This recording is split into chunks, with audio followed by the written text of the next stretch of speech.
Have you ever stopped to think about who makes sure the vet looking after your pet is actually qualified? Or on a bigger scale, that the livestock that's so crucial to a country's economy is in good professional hands? Well, in Pakistan, that huge responsibility falls on one key organization. They're basically the gatekeepers for the entire veterinary profession. So, who is this gatekeeper? Officially, they're the Pakistan Veterinary Medical Council, or PVMC for short. Now, the slide calls them a statutory regulatory body, which, let's be honest, sounds a bit dry. But what it really boils down to is this. They're the government's official watchdog for two incredibly important things: making sure vet schools are up to scratch, and, just as importantly, giving licenses to the vets who graduate from them. So, here's our game plan for today. First, we'll cover the absolute basics of what the PVMC is. Then we'll dig into their main mission, which is all about standards. After that, we'll take a quick look back at how they started and then jump right into how they're shaping the future of animal care. And finally, we'll wrap it all up with the key things you need to remember. All right, first things first, who exactly is the PVMC? Let's get to know this national authority a little better. This little table gives us the vital stats. The PVMC has been on the scene since 1999, and they're based in Islamabad. But the really important part here is the parent body, the Ministry of Interprovincial Coordination. This tells you they're not just some independent group, they're an official part of the government. This is the central command for everything veterinary in Pakistan. And that term we mentioned before, statutory body, it's super important. It means the PVMC isn't just a professional club with some suggestions, it's an organization that's backed by the full force of national law. Its power comes straight from an act of parliament, and that's a huge deal. It's what gives them the teeth to enforce rules across the entire country. So, they've got all this legal power, right? But what's their main mission? Well, it really all comes down to one core idea: regulating the entire veterinary profession to make sure every animal gets high-quality, reliable care. You can pretty much break their entire job down into these two main pillars. First, they guard the gates of education. They're the ones who say whether a vet school is teaching the right stuff. Then, they guard the gates of the profession itself by deciding who actually gets a license to practice. It's a powerful 1-2 punch to guarantee quality. And they're not just making this stuff up as they go along. They have a whole toolkit of official documents that guide their work.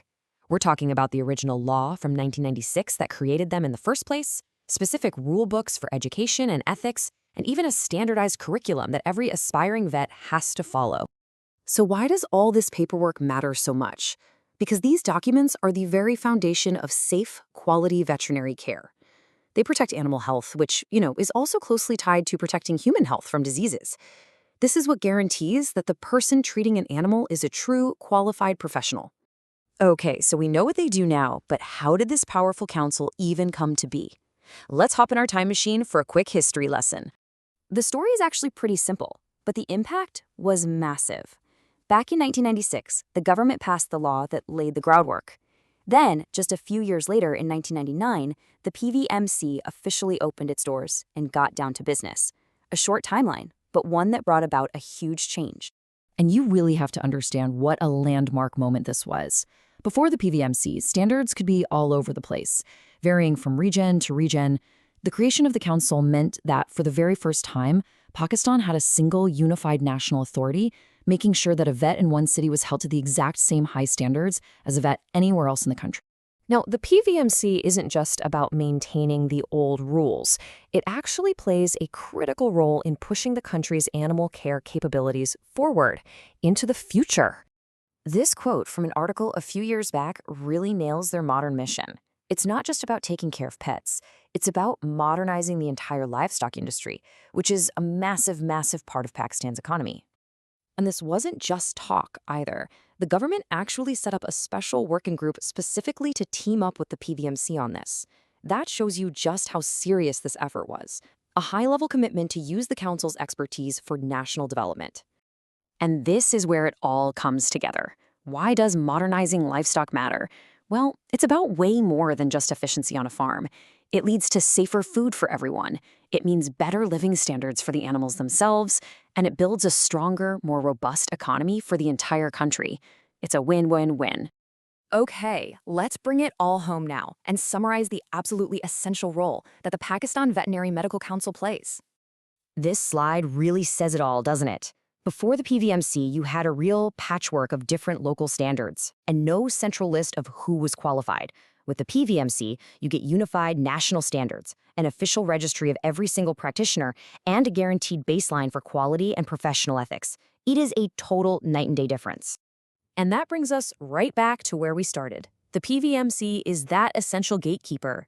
By controlling education and licensing, they make sure that when it comes to animal health, which is so deeply connected to human health and the national economy, everyone is in safe, qualified, and professional hands. So, we've seen how the PVMC acts as the gatekeeper for animal health in Pakistan. But it makes you think, right?